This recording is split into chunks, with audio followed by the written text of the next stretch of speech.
Hey guys, tonight we're pulling back the mossy curtain of time to walk barefoot through a muddy medieval village where smoke rises in lazy curls from thatched rooftops and roosters crow before the sun. You're standing in the middle of a dirt path surrounded by low cottages and crooked fences, and somewhere nearby a wooden bucket clatters into a stone well. You've just stepped into the daily world of a medieval female peasant. And let's just say you probably wouldn't survive this one without at least 5 blisters, a backache, and a strong tolerance for goat droppings. So before you get comfortable, take a moment to like the video and subscribe, but only if you genuinely enjoy what I do here. And tell me in the comments where you're watching from and what time it is, because I love seeing who's drifting off with me around the world. Now dim the lights, maybe turn on a fan for that soft background hum, and let's ease into tonight's journey together.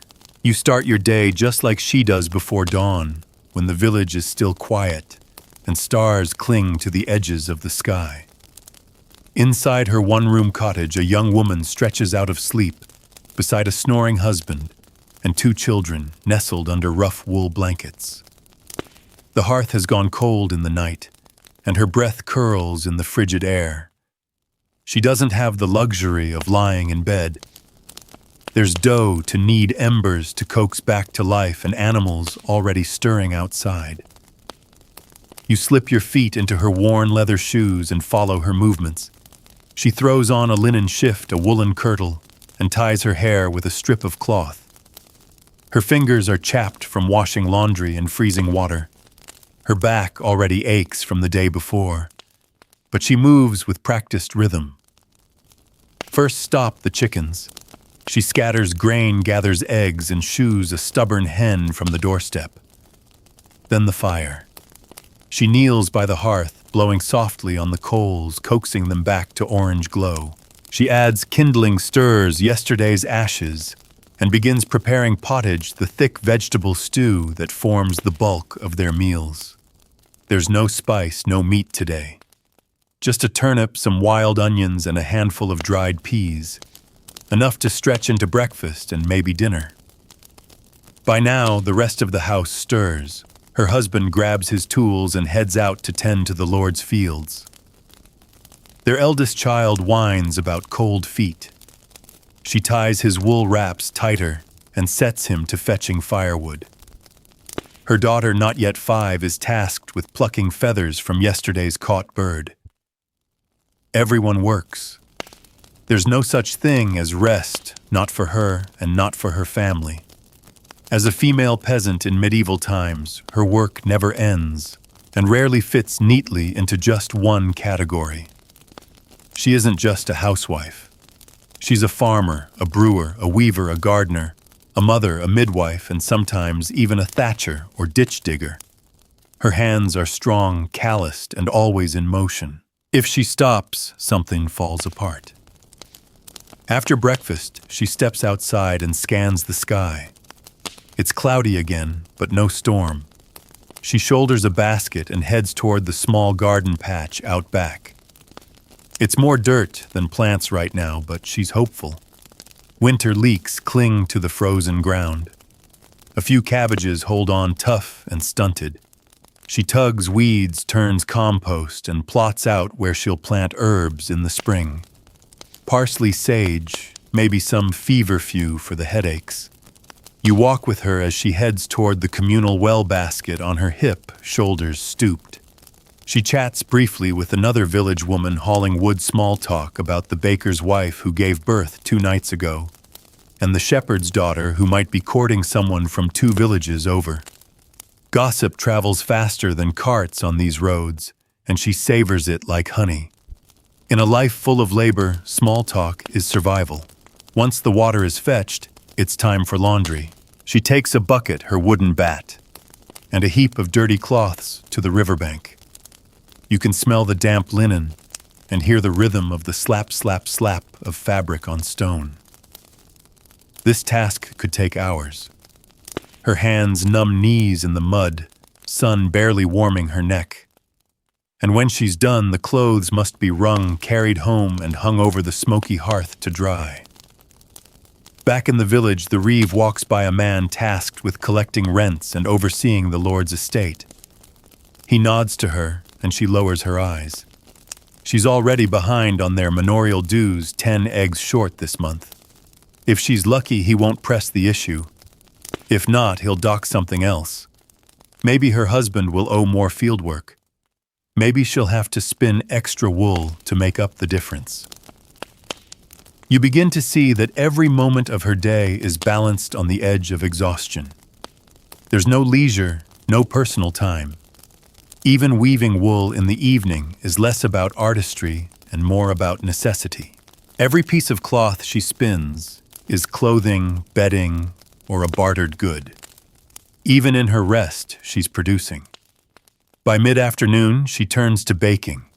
She sets dough near the fire to rise, checks the coals, and when it's ready, she places small rounds onto a flat iron sheet and slides them into the edge of the hearth. Not in an oven, she doesn't have one, but near the heat, watching closely to keep them from burning. Bread is precious. If it burns, they go without. Later, she checks on her elderly neighbor bringing leftover broth. This woman, too frail to work, was once like her, quick, sharp, tireless. Now she relies on the charity of other village women to get through winter. And our peasant knows that could be her one day if illness or childbirth or famine comes too soon. As evening descends, her husband returns. Mud-streaked and silent, he eats the pottage without speaking much. The children bicker. She scolds, then sings a lullaby, one passed from mother to daughter for generations. The fire crackles, clothes drip slowly dry, and outside wolves cry in the hills. Inside the cottage is cramped but safe for now. She climbs into bed last after everyone else has settled. Her body aches in too many places to name.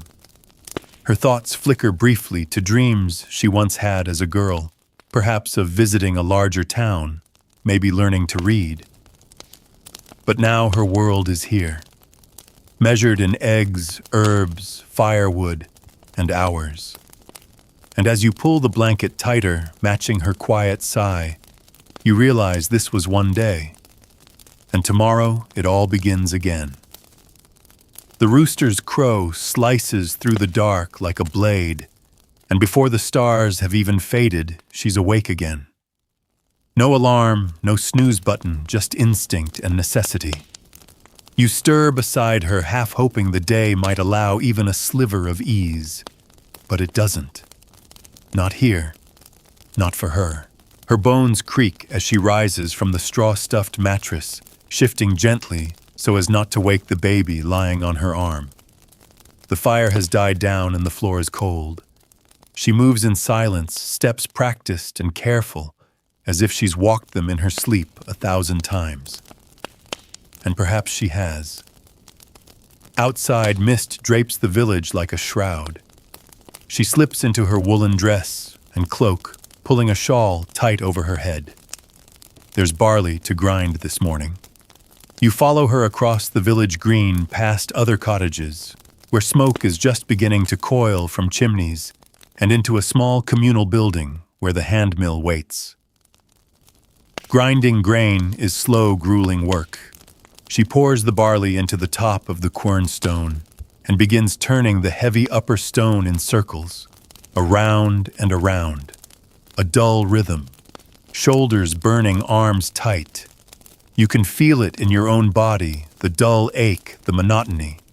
It will take over an hour to grind enough meal for the family's bread. No wonder her hands are rough, her back perpetually sore. But this task, thankless as it is, feeds the family. The mill is sacred in its own quiet way, an altar to effort with no applause. Sometimes she talks to herself while she grinds. Sometimes she sings softly. Songs her mother taught her, who learned them from her mother before her. This is how memory survives when there is no parchment, no ink. When she returns home, she kneads the meal into dough and sets it near the hearth. Then it's off to the garden again. She checks for frost damage, picks what little is edible kale leeks, maybe a wild mushroom or two, and tugs out the weeds that always seem to return faster than they can be cleared. You realize she knows every inch of this plot by heart.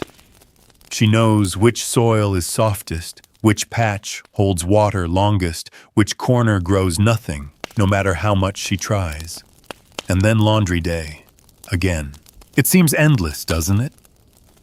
The cycle of dirty linens, soot-stained shifts, damp woolens. She fills the pail and heads for the stream, just as another woman joins her on the path.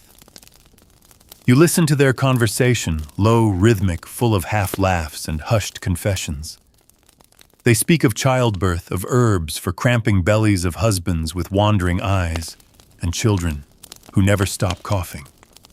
It's here at the river where women's lives truly braid together. Not just cloth, but stories, secrets, warnings. This is the threadwork of female community, the knowledge passed in whispers, in glances, in shared burdens. No one writes it down, but everyone carries it. By midday, she's back home again, rewrapping her feet with fresh cloth, rinsing mud from her hem. Her husband has returned briefly to drop off a load of firewood. He doesn't stay long, there's more to do in the fields, but his presence briefly shifts the atmosphere. A little less ease, a little more edge. He is not cruel, not exactly, but he carries the weight of a man who knows he's never truly in control. One bad harvest, one illness, and it all collapses. After he leaves, she brews ale, small beer, low in alcohol, but safer than water. It's not a luxury, it's a staple. The brewing takes skill more than people admit. She measures, stirs, watches. The fire must be just right. The temperature must not spike. The barley, the hops, the herbs, they're all precise. A single spoiled batch could mean days of wasted labor. But if it turns out well, she can trade extra jars with the neighbors. Maybe for cheese, maybe for candles. Later in the day, a neighbor's child arrives, crying with a scrape on her knee. Without thinking, she fetches a salve made from elderflower and beeswax. She applies it gently, blows on the sting. You realize watching her that she knows more about healing than most physicians in cities. She knows what teas ease coughs, what leaves soothe burns, what roots quiet fever. Her knowledge isn't certified. It's inherited.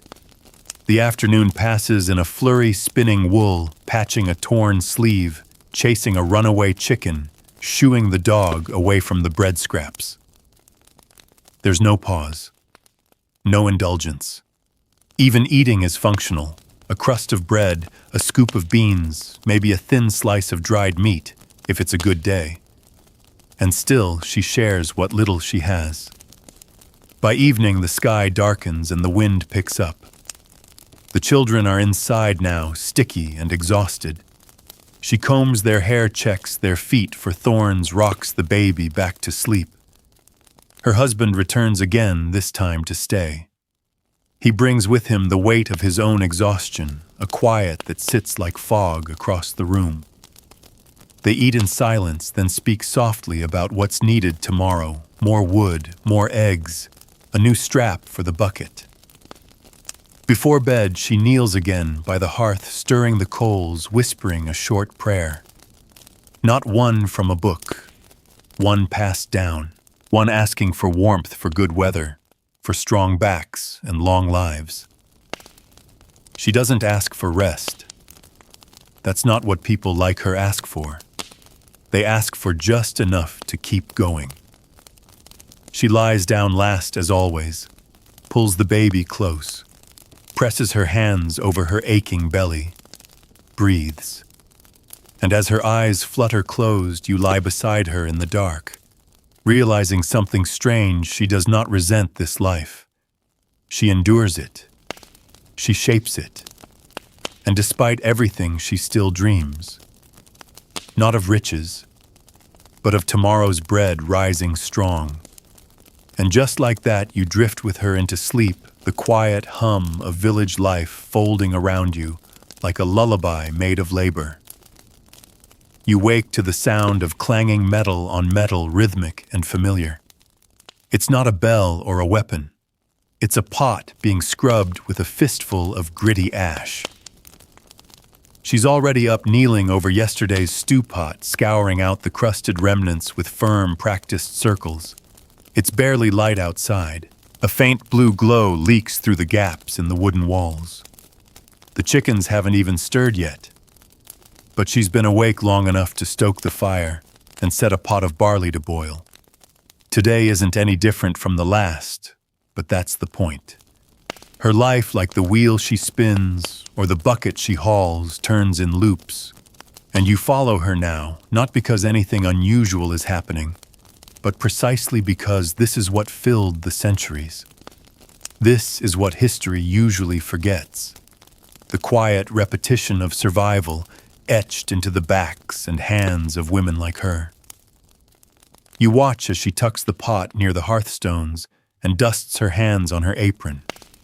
There's no soap, not for this sort of cleaning. Just heat, patience, and grit. She moves toward a stack of rushes by the door, time to rescatter them across the floor. The last batch is muddy and matted, filled with stray feathers and soot. These rushes are more than decoration. They soak up moisture, trap filth, muffle footsteps. A good layer of rushes makes a one-room cottage feel slightly less filthy. Once the floor is refreshed, she takes a moment to check the loom propped against the far wall. She's been weaving this cloth for weeks, thin, coarse linen, destined to become a shift for her daughter, or a head covering for herself. The loom is narrow, portable, and temperamental. It requires full attention. The tension must be just right. The threads must not tangle. One mistake and an hour's work unravels. She threads the shuttle through carefully, hands moving in silence. You can almost hear the rustle of thread like dry grass brushing past your ears. By mid-morning, the cottage is full of sound. The children chatter. The baby whines. Her husband is home briefly to collect his spade and a hunk of bread. He's off again soon, but his presence shifts the mood. When he's near, she carries herself a little more briskly, her voice lower. Not in fear, just habit. Roles are defined here, unspoken but strict. With the baby tied to her back, she steps outside and heads for the grain plot. It's not her husband's land, it's the Lord's. But she's tending the narrow strip reserved for their own use. Between rows of stubborn barley, she pulls weeds with one hand, balances the baby with the other, and keeps an eye on the path where the reeve might pass by at any moment. This is her field, but it still doesn't truly belong to her. Nothing here does. Later, she swaps the baby to her hip and checks the snare line behind the garden. One trap has caught a rabbit, small, lean, but valuable. Meat is rare, and when it appears, it's never wasted. She brings it back inside and begins the slow, careful process of cleaning it. Her daughter watches shroud-eyed. She asks questions about the bones, the blood, the heart. The woman answers patiently, weaving lessons into every motion. This isn't just a meal, it's education. As she cooks, she pulls down a bundle of dried herbs from the rafters. Thyme, sage, yarrow gathered from the fields months ago, sorted and hung with care. She pinches a bit of sage between her fingers, rubs it into the pot. It's not much, but it cuts the bitterness. These herbs are her medicine cabinet, her spice rack, her magic. You pause beside the hearth, watching the light flicker against the soot-blackened walls, and you begin to grasp her rhythm. Every task feeds another. Every step is deliberate. The cooking leads to the feeding to the mending to the trading. the trading to the cleaning. She doesn't stop because stopping would mean unraveling everything. And when she does interact with the village beyond her home, she does so with caution. Peasant women were expected to know their place beneath the priest, the lord, the reeve, their husbands. But that didn't mean they were voiceless. When she visits the bakehouse to trade flour, she does so with confidence. When she stops to ask about wool prices from a passing peddler, she haggles with skill. No coins change hands, only goods, but she still holds her ground. Sometimes she visits the parish church not for mass, but to listen, to watch, to pick up what's whispered. News of a nearby fire, of a new tax, of a sick child cured by a visiting friar. She takes it all in, tucks it away, not just for gossip's sake, but to prepare, to adapt. And even though her world is bounded by woods, streams, and seasons, she still carries a kind of map in her mind of neighbors, favors owed, tools, lent, feasts approaching. She remembers who needs help with childbirth, who has a surplus of apples, who's secretly struggling to keep their pigs fed. Her social network isn't written, but it's real, and she moves through it like someone navigating a forest she's walked her whole life. That evening, the rabbit stew is shared with a neighbor whose husband broke his foot and can't work. There's no ceremony about it. She wraps a portion in cloth, hands it over without a word. This is the kind of generosity that doesn't announce itself. It simply happens. The baby's fever rises again after sunset. She dips a cloth in cooled broth, lays it gently across the child's forehead, and hums something low and wordless. Her own mother used to sing it. Maybe her mother before that. This is how care passes down, not through scrolls or sermons, but through hands that learn by doing, by comforting, by simply continuing. And as you curl beside the hearth beneath her roof, you realize something unexpected. Though her life is hard, though the days are long and the nights are short, there's something remarkable in how she moves through it. Not with joy always, but with dignity, with presence, with persistence, because that's what female peasants in medieval times did. They endured, they built, they carried everything: food, children, grief, hope. And they did it without ever being the ones who wrote the stories. But you're hearing hers now, and you won't forget. You wake to the rhythmic thud of a pestle striking grain, steady as a heartbeat. She's up before the dawn again, bent over her mortar, with the same focused patience as always. Her world doesn't ask for ambition, only repetition. But as you rise and step into her shadow once more, you begin to notice the small decisions tucked into her routines, the quiet intelligence it takes to make a life like this possible. This morning she's preparing oatcakes, not for her family this time, but to trade. She's heard that the reeve's wife is short on firewood and willing to barter. It's not an official deal, nothing signed, nothing declared, but these quiet exchanges make up a second economy, one ruled not by coin, but by timing and trust. Female peasants don't just labor, they manage. They balance needs, watch trends, and plan in ways no one ever formally teaches.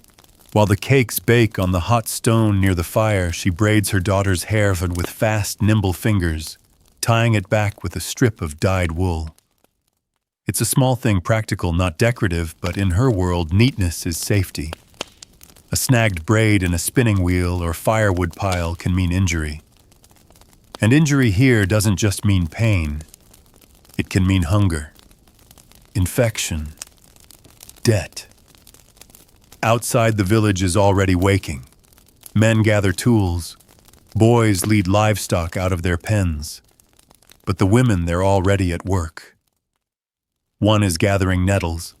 Another carries a basket of turnips toward the market square. And your woman, the one you've followed for days now, she heads straight toward the Reeves home oatcakes wrapped in cloth and tucked under one arm. The trade goes well. A short conversation, a nod, and the firewood will be delivered tomorrow. You realize that in this world, relationships are everything. Status is fixed. Yes, she will always be a peasant, but within that structure, her reliability gives her leverage. She doesn't speak much, but when she does, people listen. She's earned that. Not with loudness, but with steadiness. On her way back, she stops by the village green where a group of women are gathered. Someone is ill, an older woman with a rattling cough, and they're assembling a remedy. She adds her own contribution, a fistful of dried horehound and a pinch of licorice root from her pouch. These aren't just weeds to her.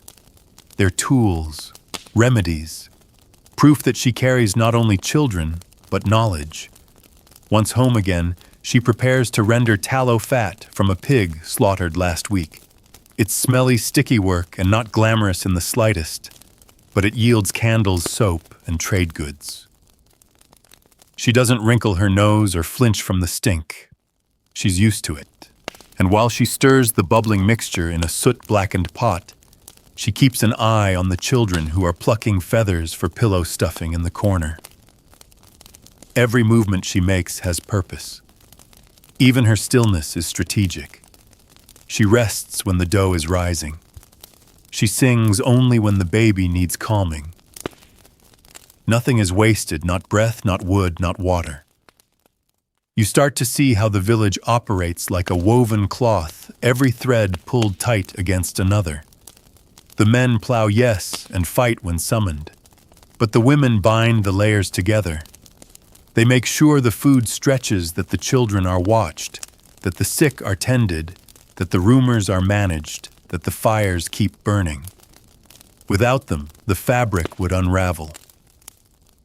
In the afternoon, she walks to the communal oven. It's used by multiple families one after the other, and timing is crucial. Miss your slot and you lose your chance.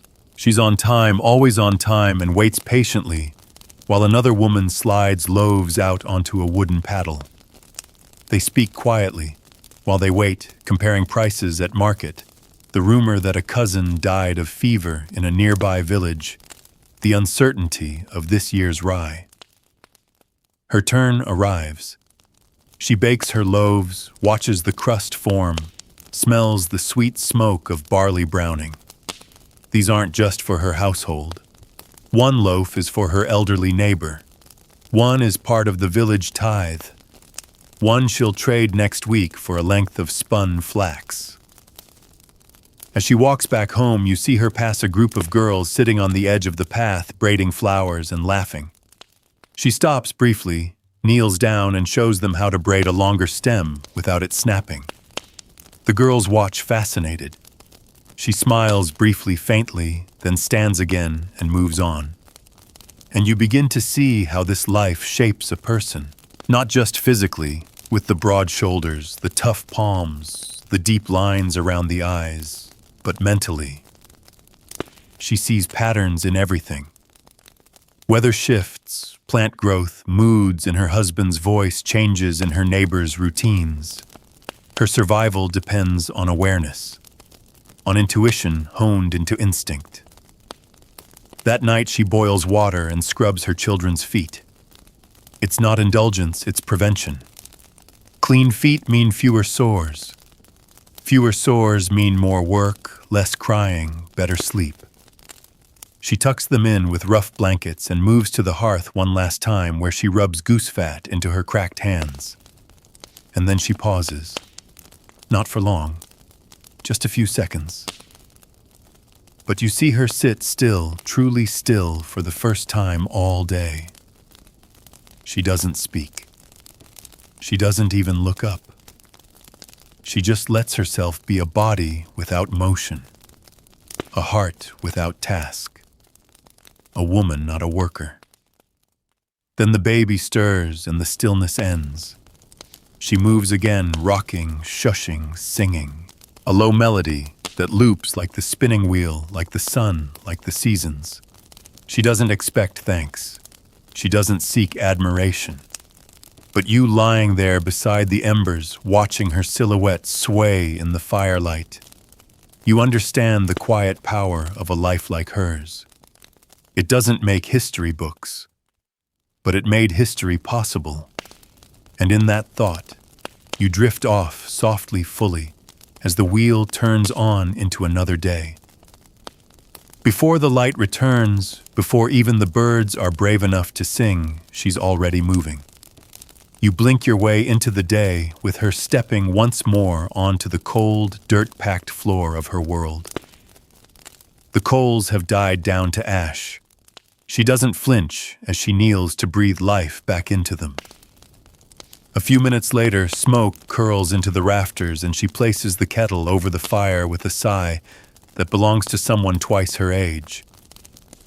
You remember she's only in her 20s, maybe 30, but her hands, her gait, her voice, they all say otherwise. Today begins with mending. A pile of torn tunics and fraying aprons has grown too large to ignore.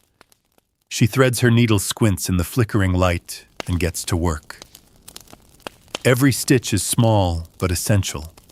A loose seam can be the difference between warmth and illness, between dignity and pity. You sit beside her watching how she holds the fabric taut against her thigh mouth, pinched in focus. The baby stirs on the floor, bundled in a blanket near the hearth. She doesn't look up.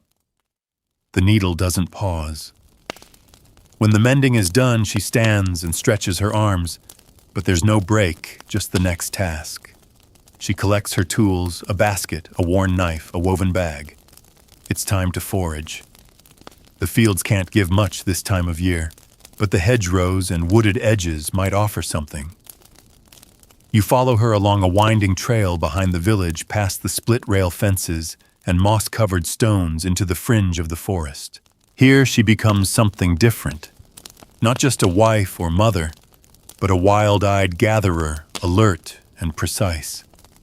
She moves quietly, scanning for nettles, burdock root, sorrel. Her hands know where to dig and what to leave. She checks under a patch of damp earth for mushrooms, none today, but she'll try again tomorrow. She's always thinking days ahead, always gambling with nature, always improvising. On the way back, she stops near a cluster of small hives. She kneels to check the woven skeps, watches the bees for signs of sickness or decline. Honey is rare and precious, not just for sweetness, but for medicine. She leaves them undisturbed today, but notes the wind, the moisture in the air. Next week may be different. Back in the village, she drops off a bundle of herbs to a neighbor in labor. No ceremony, no thanks needed. Just the exchange of one kind of pain for another. Inside the cottage, she places the herbs and foraged greens on the table. Her daughter helps separate the roots, humming a song with no beginning or end. You catch the rhythm. It matches the way her mother moves. Midday brings washing, not laundry this time, but bodies. Her own, the children's. A tin basin, heated water, and lye soap she made herself from ash and animal fat. She strips down to her shift and washes behind the partition hung near the hearth. There's no modesty in this act, only urgency. A clean body means fewer lice, fewer skin infections, less misery. Hygiene is maintenance, quiet armor. Afterward, she pours the dirty water outside, then kneels to scrub the basin. The soap makes her knuckles sting, but she doesn't flinch. The baby fusses and she rocks the cradle with one foot, while drying the tub with a cloth worn so thin it's almost translucent. That afternoon, she joins other women in the village square. Not for leisure, not exactly, but for a quilting circle. Together, they patch an old blanket for the church. It's a communal act, a token offering to the priest who blessed their harvest, or who might look the other way when a tithe comes late. You sit among them as they work needles, flashing hands moving in perfect time. It looks like rest, but it isn't. They're planning, managing, remembering. They talk about whose cow is sick, who's pregnant, which travelers have passed through with news of nearby lords or thieves. One woman recounts how her cousin in another village was fined for wearing a borrowed gown on a feast day. Another tells of her sister who ran off with a scribe and hasn't written since. There's laughter, but also tension. Every story is a caution. Every woman here is learning something whether she knows it or not. After the circle, she returns home to begin supper. A rabbit stew again padded with greens and lentils. She sprinkles in salt from her dwindling pouch, then adds crushed juniper berries for flavor. The children gather around the pot like moths to flame, and she lets them taste it just once each. They grin, cheeks streaked with soot and flour. When the stew is bubbling, she steps outside to check the water barrel. It's nearly empty. She'll have to visit the well again tomorrow early. You can see the calculation in her eyes, the mental tally of how long this or that will last. The firewood pile is low. The candle ends are nearly gone. The shoes are worn. She doesn't panic. She just files it all away. At twilight, her husband returns with a limp. He stepped into a hole in the field, and now his ankle throbs. She helps him sit, fetches a poultice of mustard and vinegar, wraps it tight, and says nothing. He winces. She doesn't. Pain is part of the furniture, here moved around when necessary, but never removed. After supper, when the children are asleep, she weaves by firelight. She's making a sling for a neighbor's newborn. Her fingers move even as her eyes begin to droop. You sit across from her, the warmth of the hearth casting shadows on her tired face. And you think of all the hours she has lived today. Not in speech or rest or ownership, but in action. Her days are spent in 1,000 unnamed roles: healer, cook, merchant, tailor, teacher, protector, provider. History remembers kings and castles, but you now see the scaffolding beneath the women who kept everything from falling down. She blows out the candle stub with a sigh, pulls the blanket around the cradle, and finally, she lies down, closing her eyes before the last coal dies. Tomorrow will look the same, but now you know better. Now you see her, and in that quiet recognition, you begin to slip gently towards sleep. The wind whistles softly through the cracks in the wooden shutters as you wake once more beside her. She's already moving, of course. The chill hangs thick in the air, and her breath curls in front of her like smoke. She rolls her shoulders and wraps a wool shawl around herself. There's no time to shiver. Today is market day, and that means one thing: preparation. A different kind of work, but no less exhausting. You follow her through her early morning routine, sweeping the hearth, feeding the chickens, nursing the baby with one arm, while stirring yesterday's leftover porridge with the other. She scarfs down a few spoonfuls before tying her shoes. The children will stay behind with her eldest, a boy of 9 already trusted to watch over 2 smaller siblings. Childhood doesn't last long here. She gathers her goods, some flax, she spun a bit of dried apple, a clay pot of small beer, and 2 linen cloths she wove herself. Modest offerings, but enough to trade. She wraps them in a cloth bundle and ties it to a worn rope belt around her waist. Then she sets off, boots crunching on the frost-bitten dirt. The market lies 3 villages away. It's not a simple stroll. The path is narrow and uneven, lined with thorny hedges and slick patches of mud. But she walks it with the ease of someone who's made the journey countless times. You watch her skirt puddles wave briefly to a passing shepherd and share a few quick words with a woman carrying a basket of eggs. They don't stop. No one does. The rhythm of peasant life never allows for long pauses. When she arrives, the square is already alive with motion. Vendors call out prices. Children chase dogs. Smoke rises from a fishmonger's stall. She steps into the din like a quiet current beneath louder waters. Her goal isn't noise, it's barter. You see her make the rounds. She trades the apples for a small wedge of hard cheese. The flax earns her a skein of dyed wool, rough but colorful. The beer brings in a lump of soap, and the linen earns her what she really came for, a small jar of lamp oil and a bundle of beeswax candles. Precious light for the long winter nights ahead. She doesn't haggle loudly, doesn't plead.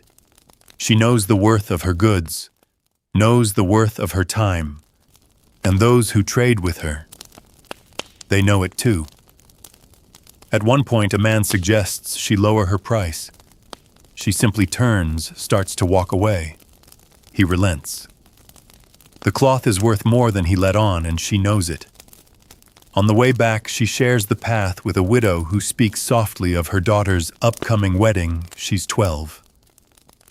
The woman is proud, but also cautious. Too young, she says, but the dowry is fair, and the boy's mother seems decent. Our peasant nods, offering no judgment, just listening. This is how marriages are arranged here, not in palaces or on scrolls, but on dirt paths between villages, in conversations that sound more like exchanges of weather. Back home, the baby is wailing. Her son has tried his best, but the fire went out, and one of the younger children wet the bedding. She sets her bundle down, coaxes the flames back to life, soothes the baby with a pressed kiss, and praises the boy's efforts with a tired smile. "You did well," she says. "And it's true." He did. The rest of the afternoon disappears in a blur of cleaning and cooking. The soap she traded for becomes part of the laundry process, helping lift the soot from the children's tunics. The cheese is grated into the evening meal, a rare richness that makes everyone eat a little slower. The candles she's earned are trimmed and stored for the coldest nights. She'll ration them, of course. But just knowing she has them, it's a kind of peace. Before supper, she finds a quiet moment to sit and spin. The dyed wool glides through her fingers, twining into usable thread. Her foot rocks the spindle. Her hands twist and guide. This she could do in her sleep. Maybe she sometimes does. It's meditative. A rare stillness in a life of constant motion. As she spins, the door creaks open. Her husband enters, limping slightly from a long day in the fields. He smells of sweat and wet soil. He nods at her or sits near the fire. They don't say much. They don't need to. Their entire partnership is built not on words, but on endurance. Later, when the children are finally down and the dishes scrubbed clean, she lights one of the new candles just for a few minutes. Its warm glow fills the room. It's a luxury, a risk. But tonight feels like it deserves it. She takes out a scrap of parchment, salvaged, saved, and begins tracing letters. Slowly, carefully. She's learning to write. Secretly, quietly. A neighbor's niece is teaching her a bit at a time. She writes her name, then her daughter's, and then a word she's never said aloud: freedom. She doesn't expect much to come of it. But the act itself, the motion of hand to page, is something no one can take from her. And as the candle gutters low, and she lies down again beside the sleeping baby, you see her for what she is. Not just a peasant, not just a mother, but a quiet strategist, a survivor, a dreamer whose dreams fit inside baskets and spinning wheels and candle stubs. And as your own breath slows beside hers, the warmth of her small victory carries you deeper into rest. The market is far behind. The path is done for today. And the light, however small, still burns. The morning frost still clings to the edge of the window when she slips her arms into her cloak. You stir beside her, muscles still sore from yesterday's imagined trek to the market, but she's already halfway through today's first task. No complaints, no delay, just quiet movement. Today is baking day, not the occasional hearth loaf, but the communal baking day. It's her turn to tend the village oven. Once a week, women from surrounding homes take turns watching over the massive stone bakehouse, and today the fire is hers to manage. You walk beside her as she hauls a heavy bundle of kindling in her arms, then wedges the wooden door open with her hip and steps into the low, smoke-darkened room.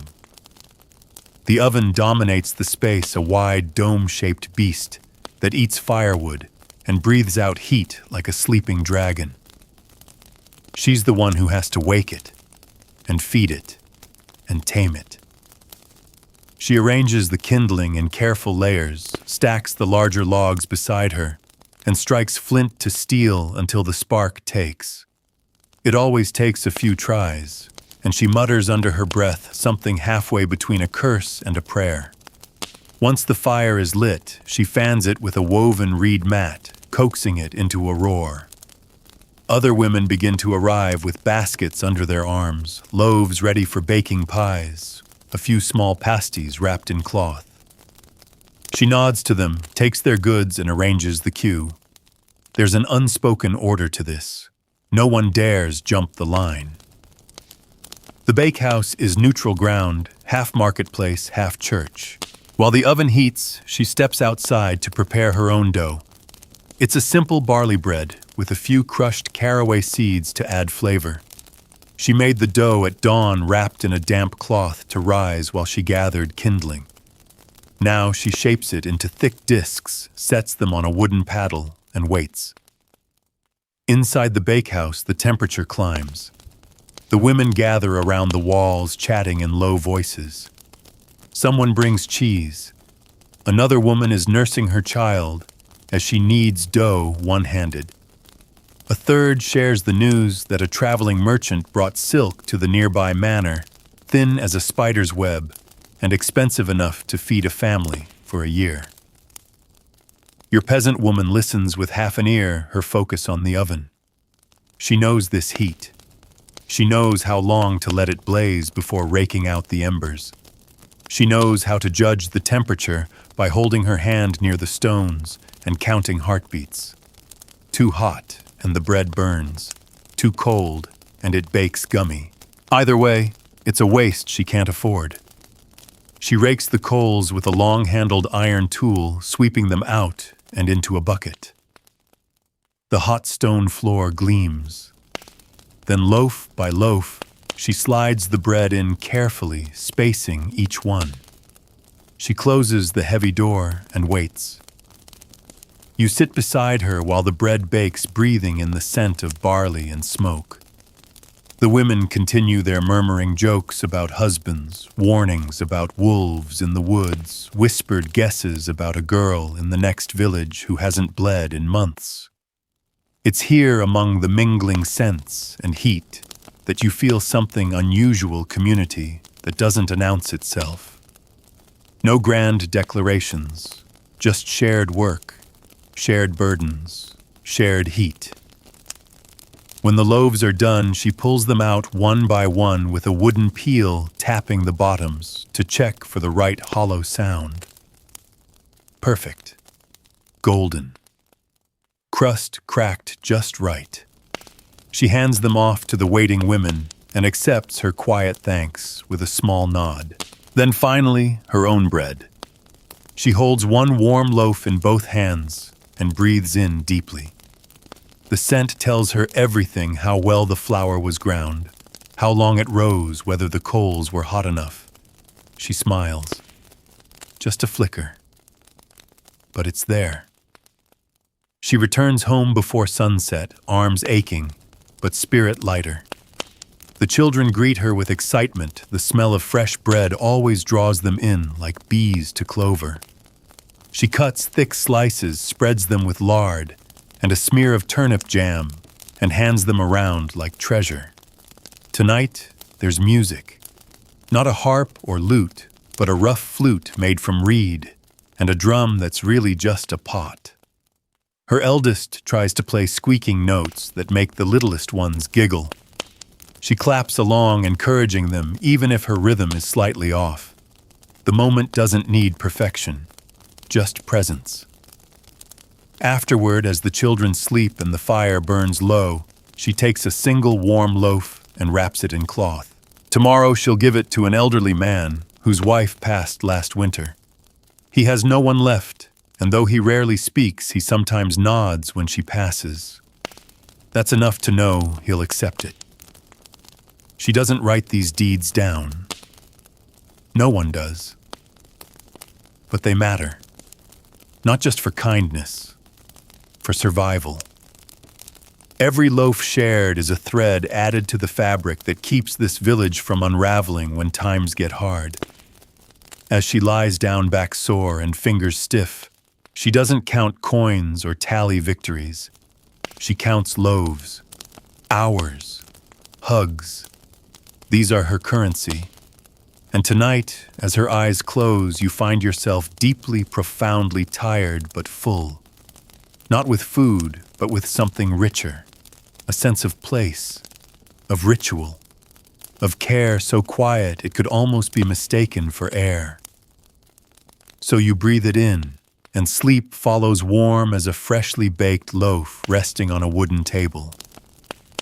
The rain starts before the sun rises, a slow, steady patter against the thatch above your head. You hear it before you see it, soft, endless like fingers drumming gently across 100 leaves. It's the kind of rain that doesn't stop for days, the kind that seeps into everything: boots, bedding bones. She knows it well. Everyone here does. She doesn't sigh or frown. She simply adjusts. You watch her drape a wool cloak over her shoulders, its edges frayed and darkened by years of similar mornings. She tucks her dress into her belt and pulls a scarf low over her brow. The baby is already fussing. He hates the wet. But there's no room for moods here, only motion. Today, the rhythm shifts. Fieldwork is paused, but that doesn't mean rest. It means mending roofs, fixing tools, checking stores. You follow her to the back of the cottage where a wooden chest is wedged into the corner. She opens it to reveal a small stash of dried beans, onions, salt, precious things. She counts the onions aloud under her breath, fingers brushing each one like she's blessing them. You notice how little is left. Winter is still weeks away, but she's planning already. Peasant women were always preparing because they were the ones who had to stretch a crumb into a meal, a patch into a garment, a fading autumn into a bearable winter. After the inventory, she makes her way to the barn. The roof's been leaking. She climbs onto a small wooden stool and pushes a wad of sheep's wool into the worst crack, then covers it with a scrap of hide. It's not elegant, but it works. Her hands move quickly, her movements sure. No fear of slipping, no complaint about the chill. She's done this before. Inside, she gathers the children to sort dried beans by the hearth. It's dull work, but necessary. Stones sometimes get mixed in with the harvest, and cracking a tooth is a risk no one wants. She turns it into a game: who can find the most pebbles. Her youngest squeals with delight every time he spots one. Mid-morning, she sits to repair a wooden spoon. Not with glue, there's none, but with tightly wound twine and a sliver of bone fitted into the split. You stare at it, realizing how much thought and care go into things no one else would notice. Everything is kept. Everything matters. Nothing is truly disposable here. Later, a neighbor knocks, soaked through, eyes wide. Her child has a fever. The woman needs help. There's no doctor nearby. The priest can pray, but prayer doesn't lower a temperature. Your peasant grabs her pouch of herbs and follows, leaving the older children in charge. You come along. The sick child lies curled in a pile of wool, face red and wet with sweat. She kneels beside him, asks a few quiet questions, presses a hand to his forehead. Then she gets to work. She mixes yarrow with mint, and elderflower pours boiling water over it and coaxes the child to sip. She bathes his forehead with vinegar and wraps his legs in cool cloths. It's not magic, but it's knowledge. And more often than not, it works. She stays for hours checking on him, whispering reassurances to the mother watching for signs. When she finally returns home, soaked to the bone and exhausted, she doesn't stop. She peels off her wet cloak, wrings it out, hangs it near the fire. She checks on her own children, then begins preparing dinner, boiled beans and wild greens flavored with garlic, and a few crumbles of cheese from the market. There's silence in the cottage tonight. Not the heavy silence of worry, but the soft kind that comes when everyone is fed and warm and tired in the same way. She takes a moment to sit by the window candle flickering beside her. She doesn't speak. She watches the rain slide down the glassless opening, pooling at the sill before dripping to the floor. Her shoulders rise and fall with slow, steady breaths. She picks up a worn piece of cloth and begins stitching again, this time for herself. A patch on the elbow of her shift. The stitches are neat, even not because anyone will admire them, but because care is not just for others. It's how she stays intact. As the fire fades, she lies beside the baby who's finally asleep.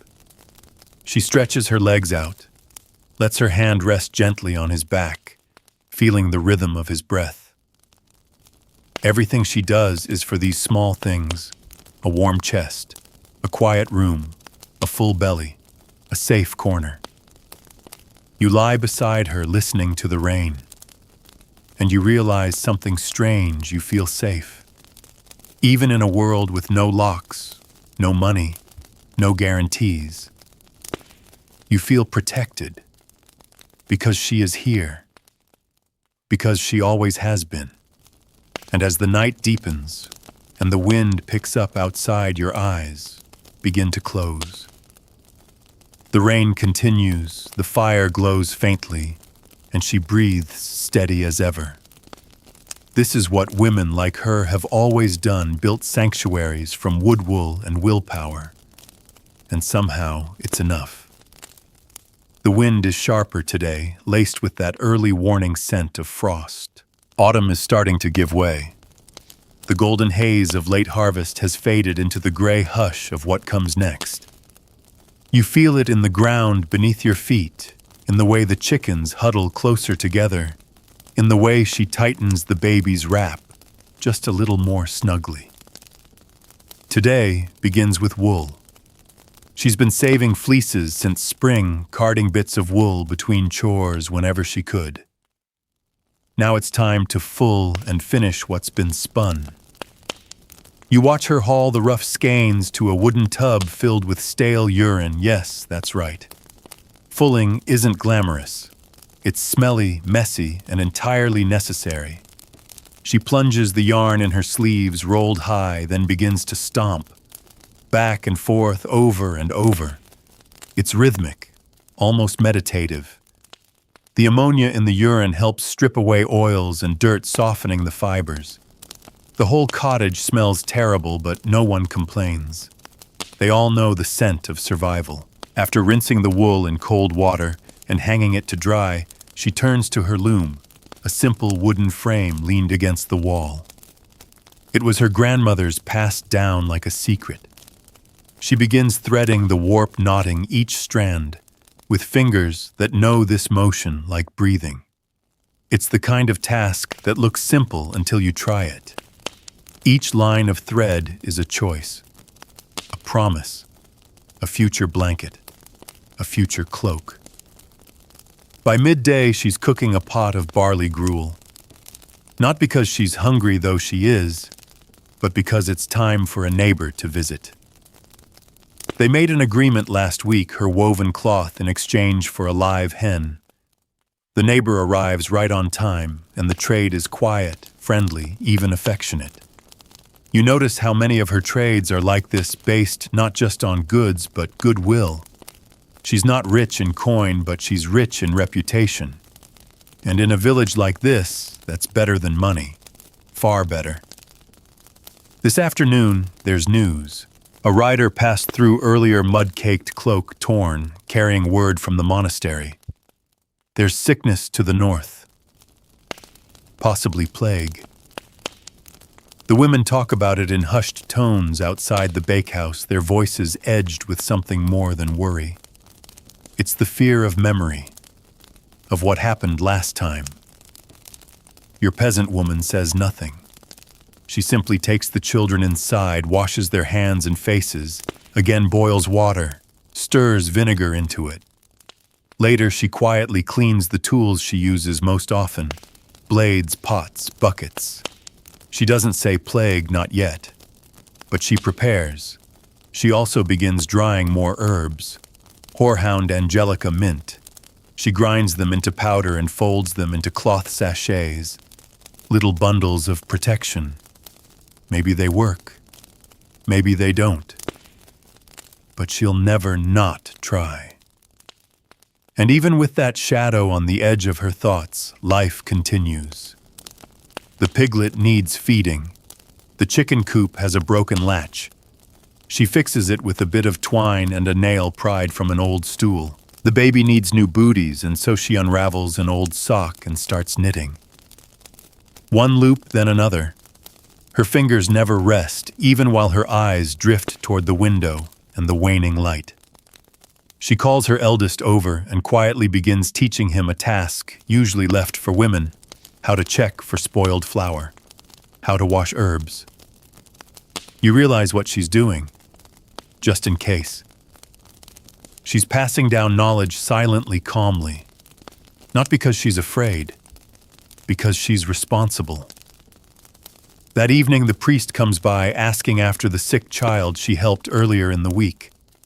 The child is improving thanks to her care.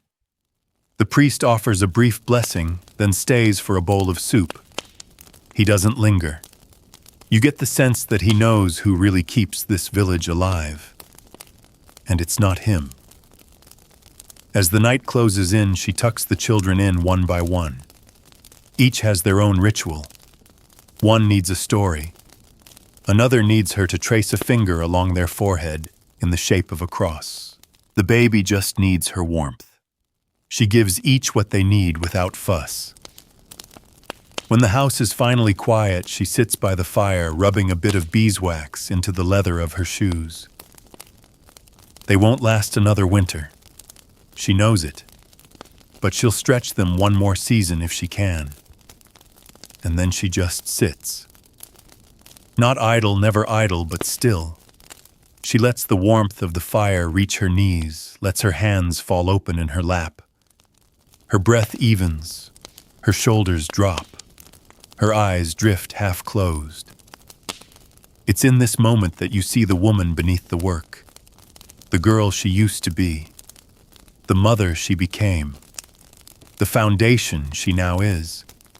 Her life is not loud, it's not romantic, but it is essential.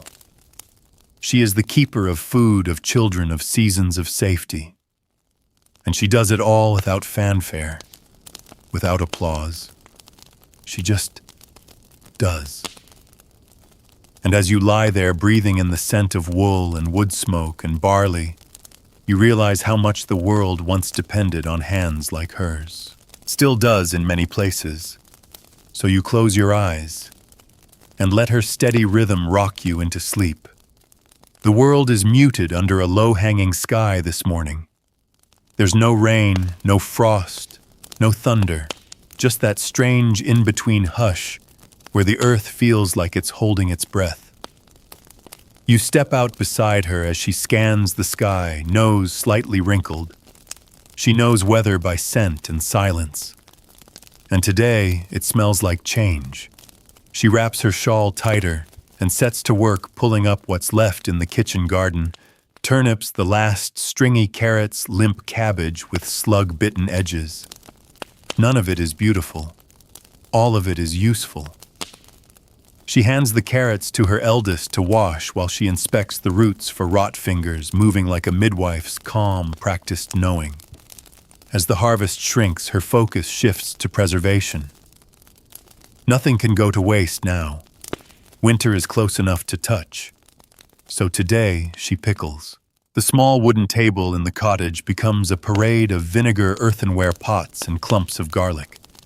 You sit nearby as she drops turnip slices into brine, layering them with dill and mustard seeds. Her eyes narrow with each step. There's a recipe in her head, but it's more rhythm than measurement.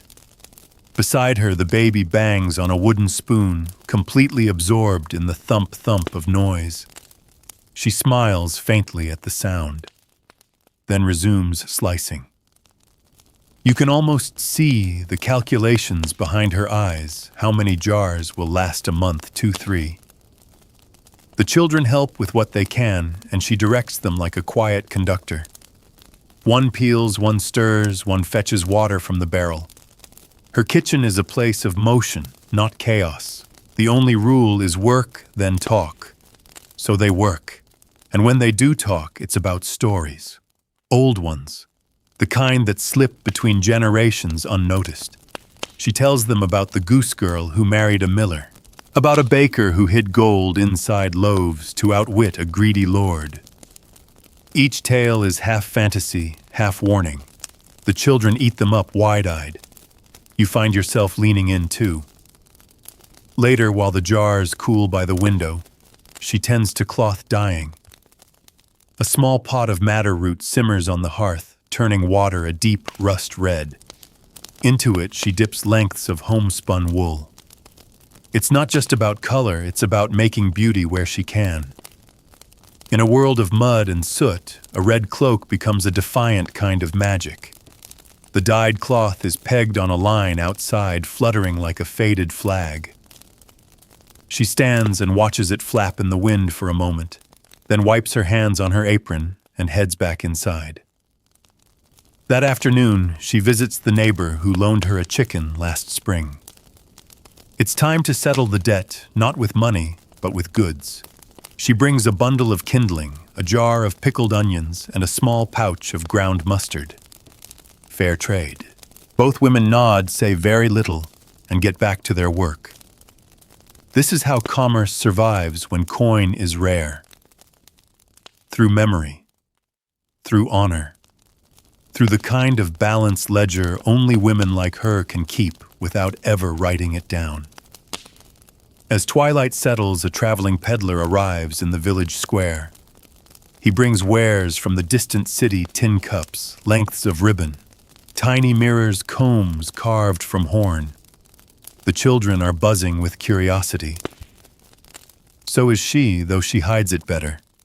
She trades a square of her dyed cloth and one of her precious candles for a single blue ribbon and a small mirror. The ribbon is for her daughter, the mirror for herself.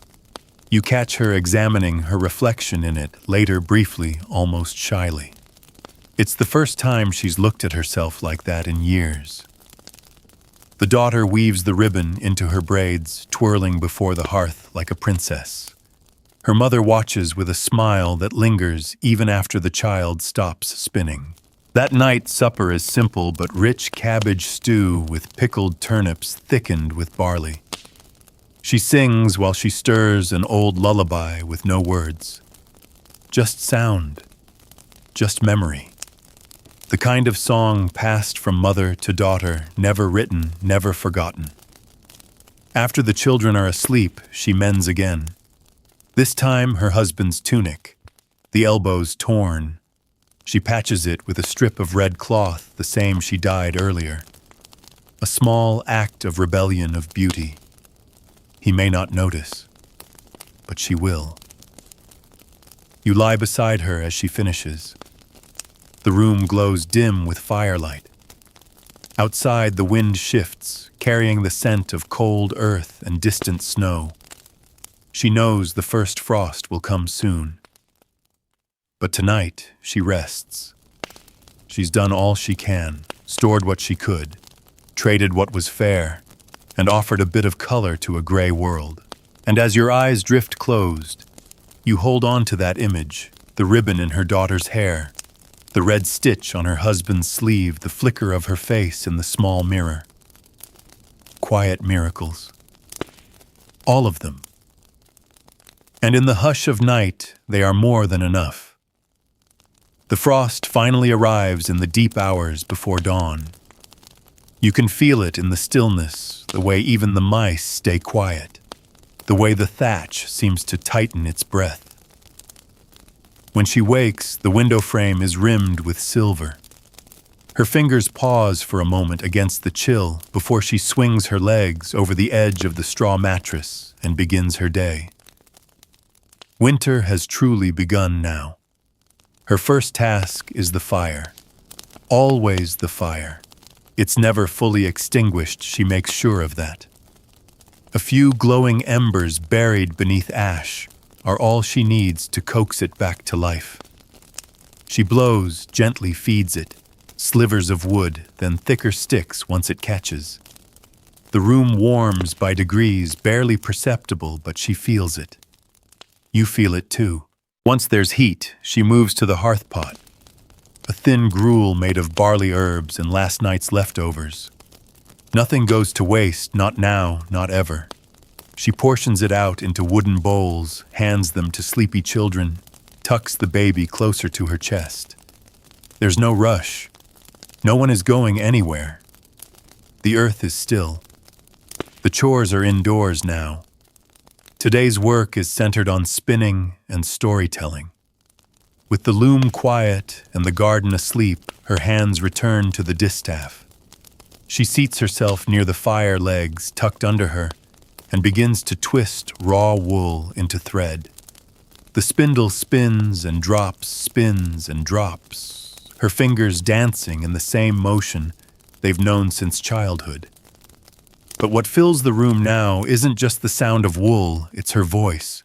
She tells stories while she spins, tales of saints and sinners, clever foxes, foolish knights, girls who outwitted lords and married shepherds instead. The children sit close, eyes wide, fingers busy with small tasks, sewing, peeling, or simply fidgeting with bits of yarn. The baby drifts off to sleep in the rhythm of her voice. It's not entertainment, it's education. Every story she tells is a survival lesson dressed in fantasy. How to be clever, how to stay hidden, when to speak, when to be silent, and perhaps most importantly, how to endure. Around midday, a knock rattles the door. It's the priest again, asking if she'll prepare wool blankets for the chapel's poor box. There's a family nearby with new twins and no swaddling. She nods, of course. She always nods. And then she simply begins. No fuss, no sermon, no how generous you are speeches. She has wool. They have need. That's all that matters.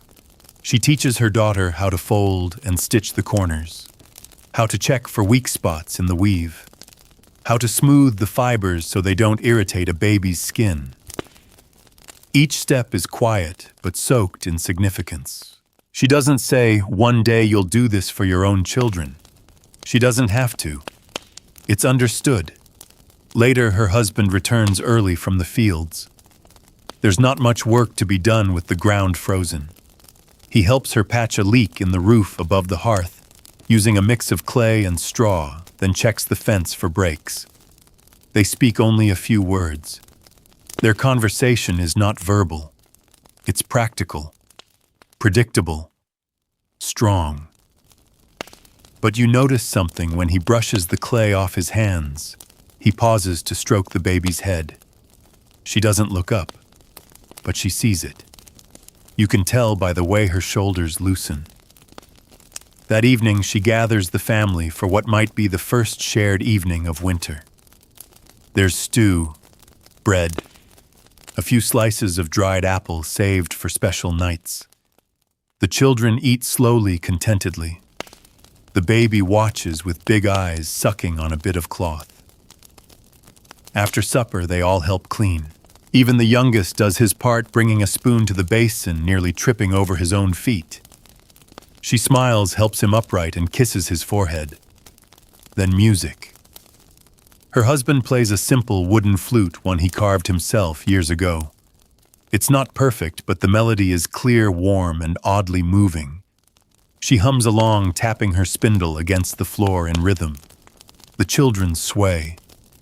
Even you feel your breathing match the tune. Tonight is not just survival. Tonight is life. Later, as the children sleep and the cottage settles into its hush, she sits by the fire one last time, watching the last flames curl around a blackened log. Her hands rest in her lap, fingers still for once. Her head leans back, eyes heavy. You realize she hasn't stopped moving since the frost arrived, since the year began, since the baby was born, since maybe forever, and yet here she is, not broken, not bitter, just tired and proud, because in her quiet way she has fed, taught, mended, soothed, traded, healed, woven, stitched, and sung her way through another season. Another chapter of a life not written in books, but lived in motion, in touch, in presence. You lie beside her and feel the slow heat of the fire and the even slower warmth of what it means to be held by someone who understands how to carry others. Sleep comes easily now, because the frost may be outside. But in here there is fire, and the woman who keeps it burning. The snow comes without fanfare, like a thick sigh from the sky. You wake to a world muffled in white, each sound dulled beneath the powdery hush. The cottage roof is blanketed. The path to the well vanishes under drifts. But she's already up, wrapped in layers, hands raw from the cold, boiling water, before the others even stir.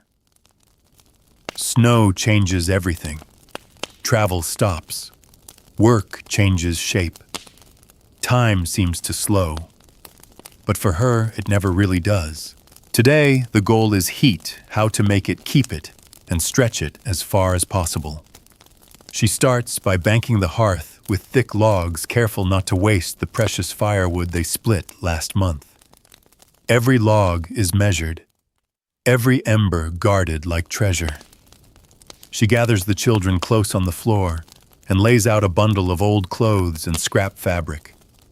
The goal, sew hand warmers, small cloth pouches filled with grain or beans to be heated by the fire and slipped into boots or sleeves.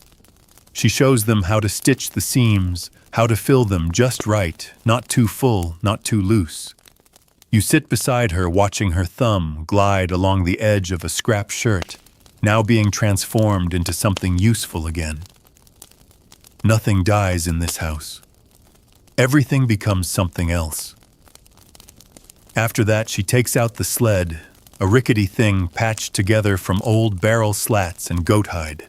The two oldest children take turns pulling water from the frozen well, sliding the sloshing buckets back to the house across the packed snow path. She stamped down with her boots at dawn. Every motion today is slower, more deliberate, more human. You feel it in your legs just imagining the effort. Inside, she grates dried root vegetables into a thick soup, parsnip, turnip, a lonely carrot, then simmers them in bone broth. The smell fills the room with warmth that's not just from the fire. Midday brings a knock at the door. The widow next door has run out of firewood. Her youngest is coughing again. Without hesitation, your peasant woman wraps a bundle of kindling in a wool shawl and pulls on her boots.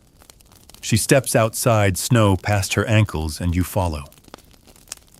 The neighbor's home is quiet, too quiet.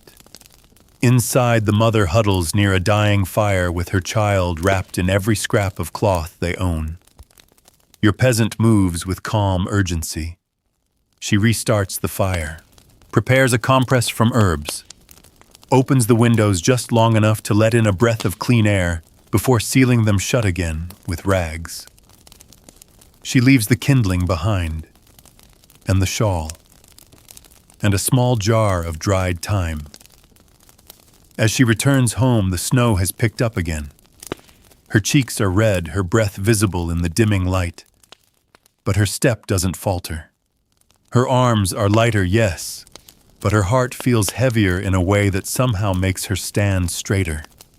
Back at home, she pulls the children close. They sit under blankets by the hearth, and she tells them a story.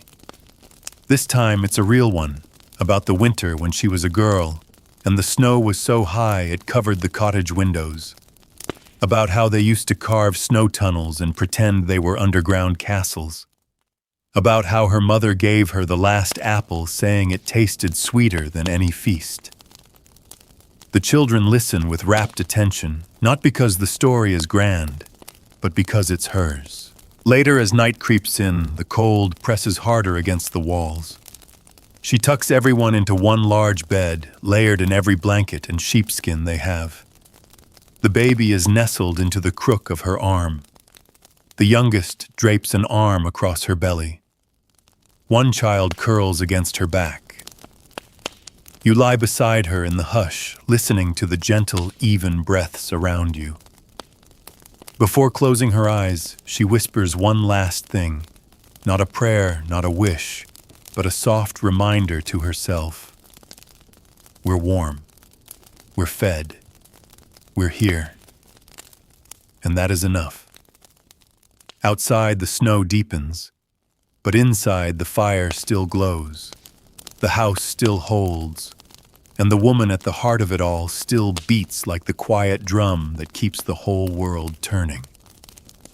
The days grow shorter now, and even noon carries the dim light of early evening. You wake to the creak of her knees as she crouches near the hearth, coaxing a weak flame to life. Her breath ghosts in the cold air, and her lips move silently, counting perhaps, or praying. You're not sure. But the fire answers her with a snap and spark, and that's all that matters. Today she begins with the sheep. Even in winter, animals need care. More care even because winter kills quietly through neglect, hunger, cold. She wraps herself in her thickest shawl and carries a basket of feed down to the paddock boots, crunching through packed snow. The sheep press toward her bleating. She clicks her tongue, calms them, checks for frostbitten ears or limp hooves. Her breath hangs in the air like a trail behind her. You help her scatter hay, break the ice on the water trough, and pat down fresh straw for bedding. She lingers a little longer than necessary, running her hands over their wool. Maybe she's thinking ahead, spring shearing, next year's spinning, the endless loop of fiber and warmth and work. Back in the cottage, she drapes her cloak near the fire to dry steam rising from the wool. The children are already at their chores. Her daughter threads berries onto string to hang over the windows, dried, wrinkled, still bright red. A kind of winter garland. Not for show, but to lure birds close. Birds mean stories, signs, life. Mid-morning, a visitor arrives unexpected. It's an older woman from a few miles down the valley, her face ruddy from wind and age.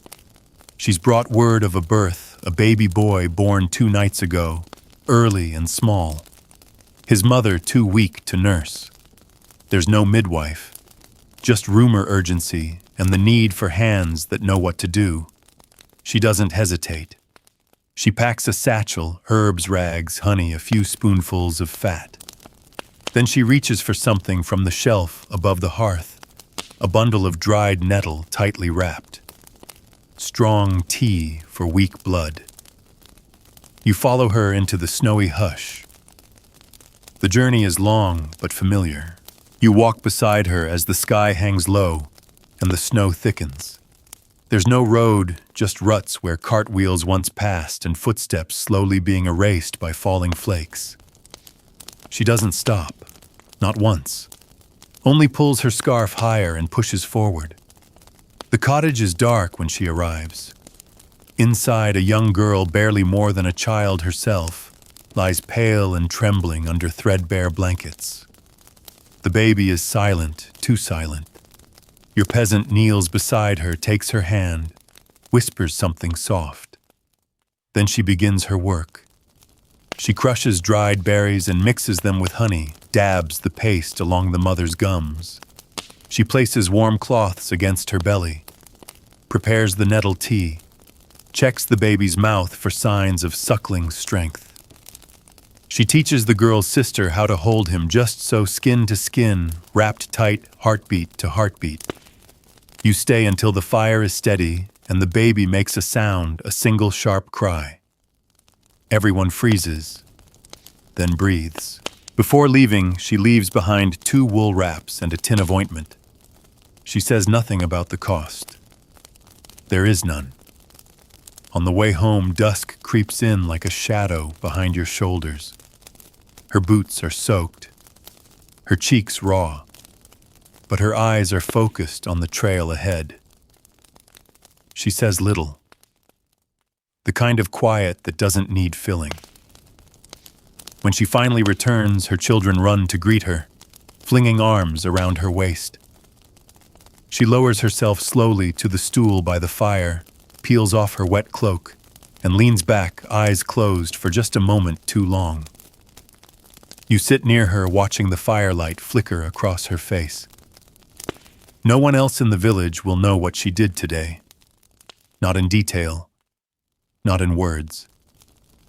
But they'll know something happened. They always do. That night's supper is thin, just broth and heel-end bread, but no one complains. Her husband places a hand on her shoulder, and for once she lets it stay there. As everyone drifts to sleep, she remains awake a little longer, staring into the flame. Her face is unreadable. Not pride, not sorrow. Just the quiet knowing of a woman who has carried life in her arms over and over again, and will do so again tomorrow. You rest your head, feeling the weight of her day, and you fall asleep knowing that even in the darkest season, even when the roads vanish and silence reigns, there are people like her moving forward. Not for glory, not for reward. Just because someone must. You wake to the sound of wind brushing snow off the roof in long, slow gusts. The fire's gone low again, and the air bites at your nose, dry and sharp. But she's already up. Of course she is. She moves through the darkened room with the quiet assurance of someone who knows every creaking board, every shelf, every breath this cottage takes. Today is for making things last. Everything in winter is about endurance. So she begins by unrolling a bundle of worn linens and woolens, clothes the children have outgrown, or worn through, or both. You watch her spread them out by the fire, piece by piece, sorting what can be patched, what can be resized, what can be turned into something else entirely. A dress becomes a tunic. A cloak becomes mittens. A shirt becomes rags for scrubbing. Waste is a luxury no peasant can afford. She teaches her eldest daughter how to fold fabric against itself, how to measure with her eyes, how to stitch seams that won't unravel. Each motion is small, but each one carries centuries of knowledge. Not written down, just passed down. Outside, the snow continues to fall, but the rhythm inside is warm, steady. The baby babbles nearby, chewing on the corner of a knitted cap. A pot simmers on the fire with bones, onions, and vinegar, turning scraps into broth, turning nothing into something nourishing. Later, she reaches for a box tucked into the eaves of the roof. Inside are things that haven't been touched in months, saved for winter, when time stretches and hands need work. Beads, bits of broken pottery, feathers, smooth stones, and a small packet of seeds. You see her smile softly when she touches the seeds, not because they're useful now, but because they promise spring. Still, there's much to do before then. She moves on to soap making, carefully measuring ashes and fat from the past few weeks. Her hands are dry cracked, the skin reddened by cold and labor. But she doesn't flinch.